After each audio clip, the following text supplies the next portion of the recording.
కానీ ఈ సినిమా చాలా డిఫికల్ట్ టైమ్స్లో చేశాను. ఇది సినిమాల మీద టెక్నీషియన్గా నేను ఉండి ఒక నిమిషం సినిమాలు కష్టంగా ఉండి ఒక సినిమా చేయడం ఎంత కష్టమో, సినిమా చేయడం చాలా చాలా కష్టం.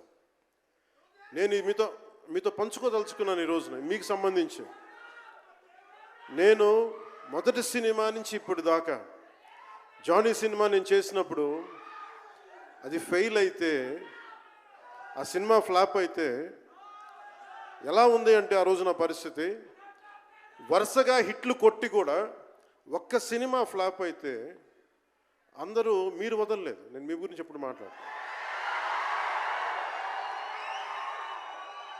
అంటే ధనం మూలం మిదం జగత్ అంటాం. అంటే అన్ని బంధాలు, కార్ల్ మార్క్స్ చెప్పిన అన్ని బంధాలు ఆర్థిక బంధాలని సినిమా పరిశ్రమలో మరింత బలంగా తెలుస్తాయి. నా రెమ్యునరేషన్ ఇచ్చేసాను అని నా దగ్గర అంతమించి డబ్బులు లేవు. కానీ ఆ రోజు నుంచి ఈ రోజు దాకా ఒకటైతే మార్పు జరిగింది. నేను చిత్ర పరిశ్రమ హిట్స్ ఫ్లాప్స్ ఇవన్నీ వదిలేసి నేను ఒకటే నమ్మాను, నా అభిమానులు నాకున్నారు, నన్ను ప్రేమించేవాళ్ళు ఉన్నారు. డబ్బుకి ఎప్పుడు నేను ప్రాధాన్యత ఇవ్వను. నేను ఇచ్చింది బంధాలకు ప్రాముఖ్యత ఇచ్చాను. మనిషి నుంచి మనిషి బంధం. నా గుండె నుంచి మీ గుండెకి 2 గుండెల దూరం అంతే. నేను ఏమి కోరుకోలే, చాలా కష్టాల్లో ఈ సినిమా చేశాం.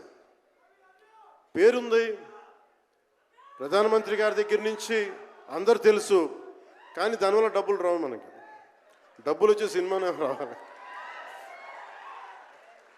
కానీ సినిమాని ఎలా చేస్తాం? మిమ్మల్ని రంజింపచేయాలి, మిమ్మల్ని ఆనందింపచేయాలి. మనకి ఖుషీ లాంటి సినిమా తీసిన ఏఎం రత్నం గారు ఎప్పుడో 2017లో ఎప్పుడో నా సినిమా వచ్చి మీరందరూ తిడతా ఉంటారు కదా నన్ను, ఎంతసేపు రీమేకులు చేస్తావు అని. కరెక్ట్, ఏం చేయమంటారు చెప్పండి?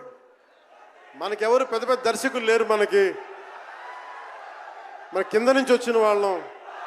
మనకి ఒక్క నిమిషం,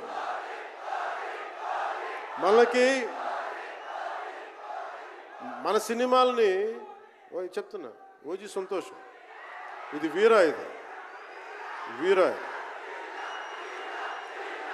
మీకు ఈ సినిమా గురించి చెప్తాను. మీకు